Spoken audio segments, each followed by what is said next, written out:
ঘুম আর মৃত্যু দুটো প্রায় একই।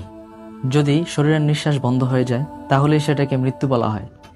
প্রিয় ভাইয়েরা, রাসূল সাল্লাল্লাহু আলাইহি সাল্লাম এশারের পরই ঘুমাতে পছন্দ করতেন এবং দুনিয়াবী বিভিন্ন কথাবার্তা থেকে তিনি বিরত থাকতেন।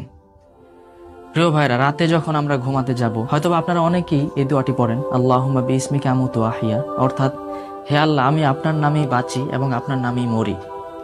আমি যখন রাতে ঘুমাতে যাব তখন অবশ্যই এই চিন্তাটি করব যে আমার যাবতীয় যে গুনাহগুলো আছে, যে গুনাহগুলো আমি পূর্বে করেছি, আল্লাহ না করুক আমার কপালে যদি মৃত্যু লেখা থাকে যে আমি সকাল পর্যন্ত আর বেঁচে থাকবো না, তখন আমি কিভাবে এই পূর্বের গুনাহগুলো থেকে আল্লাহর কাছে পানা চাওয়ার সুযোগ তো আমার কাছে নেই। তো ভাই, আপনার কাছে আমি অনুরোধ করব, যখনই ঘুমাতে যাবেন পূর্বের গুনাহের জন্য আল্লাহর কাছে মাফ চাইবেন এবং পরবর্তীতে যেন আপনার দ্বারা গুনাহের কাজ না হয় সেজন্য আল্লাহর কাছে সবসময় দোয়া করবেন, আল্লাহ আমাদের সবাইকে ক্ষমা করুন। ঘুমাতে যাওয়ার পূর্বে সবসময় আল্লাহর কাছে ক্ষমা চাওয়ার এবং রাসূল সাল্লাল্লাহু আলাইহি সাল্লাম যে কথাগুলো বলেছেন সেগুলো মেনে চলার তৌফিক দান করুন। আমিন।